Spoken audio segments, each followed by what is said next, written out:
hear broken bones in the neck, it sounds very serious. How did it occur? Yeah, it was a kick-out block, and just it was a violent collision, one of those freak things. And again, we're pretty fortunate it wasn't worse. It wasn't worse, and it's just one of those deals about playing the game of football. And it's you hate to see it, but again, talked to him last night, and we're with him, we're supporting him, and like I said, young player with a great career ahead of him. Clarence Hill, DLLS Cowboys. Can you talk about the depth at guard now with him out? Certainly, I don't know if it's Sadiq Charles' option there, TJ Bass, Brock Copeland. Can you talk about those guys? Yeah, I think, we've got some pieces that we know we can move around. You moved a lot of those. Brock Hoffman can play that spot. Sadiq's been a great addition. Love what he's doing. You'll see him playing inside some Clarence at guard. You'll see him playing some jumbo tight end. We like to get the extra offensive lineman in the game some. That's been big for us. Maybe you see, TJ Bass playing some center, some guard. Awesome Richards might have to move in there some, but this is the time of year that you want to move those pieces around anyway, so it doesn't really change anything. It just gives an opportunity for some guys that were maybe a little farther down the depth chart to get more opportunities in a padded situation going against some top-tier defensive talent. One day in advance, how do you evaluate the energy and what you got, and what do you need to improve on today? I thought it was very physical. I thought our guys did a nice job understanding what we call the thud tempo, which is that quick, wrap and release where you're striking with your shoulder. I thought that was great. I thought the energy was really good. At the end of the day, we had too many guys on the ground. That normally happens. These guys have to learn. It's a process. They learn how to, when you strike, you can't, you got to continue to move your feet. So, but all in all, it was good energy. The focus was really good. And the winning team came down to the bags. So those pre-practice bags, because the offense won the first rack, the defense won the second team period, the offense won the third, the defense won the fourth. So we had to go to the tiebreaker, which is always the bags. And the offensive coaches had better props, so they won. Brian, Todd Archer with ESPN. Is that keeping track of all that stuff every day? Is there a running total in the team room? Yeah, we score practice. You get points for different things. If it's normal D&D and it's a gain of 4 yards or more, the offense gets a point. If it's less than 4 yards, the defense gets a point. If it's a third or fourth down conversion, the offense gets 2 points. Same thing if the defense stops them. 3 points for a touchdown, 3 points for a takeaway. And Tyler Boyles, my chief of staff, does a great job of keeping up with it. But we're always competing, and there's always going to be a winner and a loser. Defense won the first 2 days, and offense responded yesterday, and they got the victory. Is that something that you've been coaching for 25, 30 years? Is that was always happening, or is that something that's kind of happened in the last 10 years? That's something I learned from Pete. Like I said, the central theme of the program is what? Compete every day, and the scoring is kept, and it's usually going to be close, and there's always good give and take, and we have different ways of deciding who wins if it is a tie, because sometimes you'll have more than 4 periods, so anytime it's an even number of periods, you got to go to something. Sometimes it'll be a shoot-off, sometimes it'll be different things, but that was something Pete did. And again, he's a great competitor, and I think it adds something to practice because they want to win. What was the prop that the coaches used? A couple of the coaches had on they wore shoulder pads, and then one of our coaches, who's one of the best. I'm a sucker for props, and so I like props. And, one guy was doing the LeBron, so he was coming through and he was doing the LeBron, And so all that stuff gets evaluated. Defense, their bags they weren't great. John Machota with The Athletic. What did you think of that brief period of time you got to watch Trayvon Diggs yesterday kind of working off to the side? I thought it looked great. You see him moving around. I was giving him a hard time because I think he's lost his ability to catch. So I'm really concerned that he won't be able to intercept the ball. But no, I thought he looked really good. Love to see it. And again, like I said, all these guys that are rehabbing, man, they're competing to get back as fast as they can. But I love seeing that, and that's why I go over and watch and support, because I think it's important, for them to know that I do care. And I thought he did a good job, and he's been dialed in. He's been communicating well and talking to the other guys, and that's what we want. And then you guys, you blew the horn after the play to George Pickens. How do you decide and determine when practice will end? Oh, the last play of practice? Yeah. Yeah, yesterday we were on an hour 45-minute practice, and we were right at like an hour and 44, so I knew that was going to be the last play. Usually it's scripted. That was, a scripted period as well, and I think there was 3 or 4 plays we didn't get to with the twos. But we're mindful of the clock. We usually stay pretty close to being on schedule, and we weren't behind, but, we lost a little bit of time, earlier in the practice, so I just ended up cutting 2 or 3. But yesterday was a cap. Today I think we're going hour 45, and it's a 2-hour cap, so we should be fine. Nick Harris, former Star Telegram. Sometimes a change of scenery can really do guys some benefit. For Kaiir Elam, what do you think about this setting and this environment has really worked out for him to perform the way he has? He's been the same guy every day since he's got here, since we signed him. I'm talking about with the club first. He had a really good spring. But again, the spring you're restricted, so there's certain things you can't do. You don't have equal right to the ball in the spring, so now that changes. You're allowed to play the ball live, we call it, and finish through, bust the triangle and stuff like that as you guys learn your defensive back nomenclature. But he's been the same guy every day, and he's playing with confidence. And he's one of those guys that he's got elite feet, elite change of direction, but I see him growing in the mental side of it. I see him talking and studying splits with DA, David Overstreet II, and doing those things. And again, change of scenery helps a lot of people. A lot of people, they go to a team and it doesn't work out, then they go somewhere else, and for whatever reason, it fits. Is it the culture? Is it the defense? Is it them going, well, hell, I don't ever want to be, traded again? And I think some guys take it personal. I don't think Kaiir took it personal, but I do think he's got a chip on his shoulder just because he wants to be a great player, and he's proven that so far over these first couple days. And but the consistency of it's what gets me excited. We've seen a lot of him. He's been getting good burn. What have you liked from him so far? Yeah, big, powerful man. Uses his hands really, really well. He's one of those guys that, because of his size and width and things like that, he's hard to get around. If the speed rushers don't get him off the jump, it's hard for him because he's so big and strong. But he can anchor. He can absorb the bull rush and kind of sit down and stop movement. And in the run game, I mean, just a big, powerful man that can move people. Plays with good low pad level and gets his chin under the face mask, and he's able to lift people. So, again, kudos to the scouting department and what they've done in bringing some of these guys in. Because just 2 guys you talked about, Kaiir and Hakeem. Tommy Yarsh, DallasCowboys.com. You detailed yesterday what you wanted to see from your running backs in their first day in pads. Did you get what you wanted out of that group, and who stood out to you? Well, we have a lot of cold trickles. I learned that. We have a lot of guys that just drove through the smoke. Javonte had some great runs. Miles had some great runs. We were running some gap schemes and things like that, and some, we call them, double team plays where you're not pulling people. And, I mean, they hit it. Shoulder square, no fair dodging. Thought we popped some nice runs. I thought we did a really good job in the run game yesterday of moving some people. Jaden had a couple really explosive runs, which was good to see. We got him on the safety one time. And, the guy, Phil Mafah, I'm starting to feel him. I'm starting to feel Phil. Phil's a guy who hasn't played football in a long time, and so you're starting to feel him and you're seeing the talent, which gets you excited. And then I'm going to say it again. You guys don't have to write it down because I know you're tired of hearing about it, but Hunter Lepke is an incredible football player. He really is. I mean, it's amazing. I mean, just his instincts for the game and what he does and what he brings, and the fact of being able to play 3, 4 positions is incredible to me, and I can't say enough great things about him. Can you give us a sign of his instinctive ability, like what you saw on the field? Like he was supposed to go here, but notice he had to go there. Yeah. I think it was the first period, Todd. I think you'll have to check it, but we run an outside zone play to our right, the offense's right, and basically he's supposed to block the support player, the strong safety, who started down. On the snap, the safety went running back because our defense does a really good job of disguising, and they rotate their shells and they change it up. And so he started down. So Hunter's thinking, okay, I gotta go block that guy. That's my assignment. And then the safety leaves, so he ends up becoming basically a surf player. So what he does, he gets around the end, and it was a jumbo tight end. I don't remember which one it was doing it. And he gets around the edge, and there's a little bit of color off the tight end because the defensive end's trying to set the edge.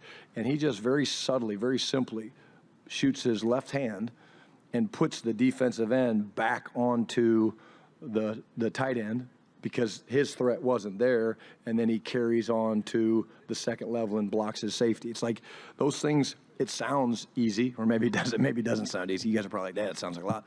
But, those things don't just happen. But the ability to go, okay, my guy's down, I start to go, nope, he's leaving. Okay, oh, there's color, let me shoot that color back on and then carry on to the next level. Like, when it's breathing and it's moving fast like that, that's not an easy thing. So that's a play you guys could definitely find probably out there on Twitter sphere or whatever it's called. Joe Hoyt, Dallas Morning News. Quickly, was that a Miles Sanders run? It was a Miles Sanders run. Yeah, around the edge. We actually captured the edge. Yeah, it was outside zone play. We captured the edge, large part because of him securing that. Miles got around the edge. Yep. And then for a week in the camp, what's the biggest difference you noticed in Tyler Guyton from last year to this year? Confidence is one. I see him trying things, which is really good. I see him changing up his sets, doing different things, using his hands. That comes from having a new set of tools in your toolbox. That's what we refer to it as a toolbox. You give players tools in their toolbox, which means they have ways of changing up their sets, their techniques. I can vertical set, I can jump set, I can outside arm press, I can do different things. And he's trying those different things, which is good because it frustrates the defensive linemen because they can't get a tell. When you're a younger player, you're more like, okay, that's my guy. I got to block Calvin, and so I'm just going to set back here, and wherever he goes, I'm just going to try to stay in front of him. But the fact that he's willing to try different sets and use those different toolboxes that Clayton and Connor have given him shows me that there's a confidence and that he's trusting the tools that he's being given. And usually what they all do is they figure out, hey, these 2 or 3 tools work really well for me, and those other 2 or 3 tools, those are kind of back burner. I asked you about a chess match between you and Matt Eberflus. Just to kind of further that question, how individualistic are you guys in terms of your play calling against each other? I know you're head coach too, but I mean, do you have no idea in what they're going to throw at you? Well, when we do the move the ball period, which we'll do one to be our last period today, yeah, we have no idea. It's just kind of literally we throw the personnel out there, we call the play offensively, and then he does what he does. When it's scripted, not that we know, but like I could look if I wanted to. But in terms of the chess match, I mean, I think, again, right now their disguises are excellent. That's making us work. It's making the QBs have to take an extra split second to find it. I think, yesterday we got after them pretty good in the run game, but they've done a nice job putting the lid on the coverage for us. We're having a hard time, which isn't unique. I mean, you're early in camp. Like I said, I've actually not let us throw routes on air throwing deep balls, but we're just a little off. Like we missed CD late on one. JT could have finished one. I think AB made a hell of a play, busted the triangle. But in terms of that, the give and take, and of course you want to win, but it's not about the winning and the losing. It's more about, hey, are we getting good work? How's the tempo? How's the pace? Are we on top of our sticks awareness? And all the game management stuff comes into play. Hey, Coach. Patrick Walker, DallasCowboys.com. You mentioned Andrew Booth. You told me in the initial press conference that the other side of the coin with having Savone and Trayvon on the injured list is that the younger guys would need to step up. Looks like Andrew had the best day of camp so far for himself. What have you seen that was different yesterday than days previously, and what are you expecting to see from him going forward? Well, the answer is yes. He's playing same thing as Guyton. I see a confidence. I see a guy that, again, David Overstreet II, incredible coach. Just the footwork, the technique, the things that he teaches is outstanding. But I see these guys that when you're playing corner and you see something, you have to trust your instincts or your preparation. Hey, I see this split. I see the quarterback. I'm reading through, keying my 3-step. I see what's happening. Okay. And when they hesitate, that's usually when the ball gets completed. Thing other than that I've seen from AB is the ability to knock away contested catches. He's doing a great job of busting the triangle. The one that he got to GP early when he shouldn't have done that, I think that was him. But, I mean, yesterday I think he was the one on JT. We throw a go ball. JT's trying to stack the guy. AB's there. JT goes up trying to use late hands, and, AB kept fighting. I think JT started to come down with it, and, again, he just kept playing to the whistle. So, when you see corners like ours right now that are playing with confidence and they're triggering fast, that's a good thing. It means that they're confident and they've got a good feel for what they're doing. Mike Leslie, WFA. Yesterday we talked with Tyler Booker, and he had a great line about how playing offensive line is like doing algebra in a fist fight. Is that messaging that comes from you guys? Is that something that maybe comes from his time at Alabama? Did he come up with that by himself? Yeah, you'd have to. I don't know that one. I like it. What was it? You're doing algebra in a fist fight. All right, I'm going to take that one. Algebra fist fight. Okay. in the scope of all the things that an offensive lineman obviously has to do, what have you liked about his early goings? I'm going to say first his demeanor. You know, the way the guy approaches the game, the physical nature, the nastiness that he plays with is great. There's some fundamental stuff in the run game that you just can't teach that the guy does because of his size, his length, and the power that he has in his body. I like how he's being challenged right now with the wide 3 technique, the attack front that we play. Like we're forcing him to try to get comfortable being uncomfortable, playing in space. And that's, of course, a Matt Eberflus, Rod Marinelli deal where you want to play wide. But, you know, obviously we made the move the other day, but the way he responded, you know, to being put down on the second team, that shows you, man, he's wired the right way and he's got the right stuff. And he came back yesterday. I thought he had a really, really good day. And part of the success that we had yesterday in the run game was some of the double teams and fits that he was creating in there with our tackles and BB and all that stuff. You said a moment ago that you haven't allowed the deep ball routes on air yet. Take me through what's the thinking there? Why not? Well, so in routes on air, you have, you know, a few minutes. Usually we script 4 things for the receivers that we want to work on, and they're going. It's just because it's still early in camp and the guys are getting their legs underneath them, throwing go balls and then coming back and throwing a post in routes on air, it's not smart. You just worry early on in camp about potential soft tissue, things like that. Those will begin to get added in as we go, and usually the deep ball takes the longest. I mean, that's the thing. The ball travels the farthest. You got to throw it more accurately. You got to have a guy that goes and gets it, and a lot of things go into it. But yeah, we recognize the fact that we need to get better at that. So you'll see those being sprinkled in a little bit more. We call it RVAs, routes versus air. Some people call it routes on air.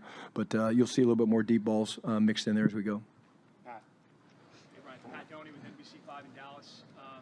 The pre-practice energy, running through the bags, everybody's going crazy. I've also noticed you walking through and talking to every single player as they stretch. Why does that matter to you? Why are you going out of your way to make sure that all of these guys get to know you personally as well during that? Connection. I care about these guys. I love them. I want to see them do well. I ask them sometimes, hey, what are you working on today? How are you being intentional? What fundamental? What are you trying to improve on from yesterday? What's your mindset? You know, some of them are very brief, some of them are a little bit longer. But again, this is my family. So, you know, if I walk in the house and my kids are there and my wife, I'm going to walk up to them and give them a shoddy shake or whatever that's being called, and I'm going to give them a hug. But it's the connection piece. It's not new. It's been happening for months. But the Milton flip, I mean, you still take a second when you would see that and just say, wow, that this is a guy in full pads doing a flip on the field? What are your thoughts on? I'm used to it now, but absolutely. It's still, when I watch it, it's still pretty impressive. I just don't want Dak to get any ideas. Sydney. Coach, Sydney Staples, D210 Sports. I want to bring you back to another lefty. What of his skill set reminds you of some of the great players that you've gotten to coach in your career? Start with the instincts, start with the physicality, pad level. Versatility is incredible. Do you guys know why he wears number 40? You guys ever asked him that? Say it. Tell him. Mike Allstock. So here's a guy that, again, idolized Mike Allstock growing up. That's why he wears number 40. But, boy, he's very different than Mike. Mike was a great player, certainly. But the things that we can do with Hunter, starting because of the versatility, the physicality, so smart. I mean, football instincts are off the charts. I think a guy a little bit with a chip on his shoulder. He won't say much. He's pretty quiet, but he's got something to prove. Differences between him and Mike Allstock? Mike was bigger. Mike seemed thicker than he was, and I never saw like Mike play in line as a tight end. You know, I mean, Hunter plays in some of our 11 personnel stuff as a tight end. Like, he's a wide tight end. He's a fullback. Mike played fullback, halfback. He did some of that stuff, but probably the versatility of playing in line as a tight end and things like that. Of course, I don't know Mike Allstock that well, and like I said, he's a great player, but it's more of the fact that, you know, Hunter looks up to him, and he works on his craft every day, and he goes out there with an intentionality and an intensity that's cool to watch. Nicole Hutchison, Dallas Cowboys TV. Do you have an update on Brevin Spanford? I saw him go into the tent to get evaluated. And kind of a second part question is, I saw John Stevens get some opportunities in place of him. Just what are you seeing from him in terms of confidence, just considering he has kind of, his seasons have been derailed due to injuries? Yeah, I'll talk about Brev first. Yeah, has an ankle. Looks like it's going to be a couple weeks. Nothing we're overly concerned about. But John Stevens is, we're ramping him back up into practice. We're being smart with what we do. He is chomping at the bit, a little bit like I talked about Sam Williams.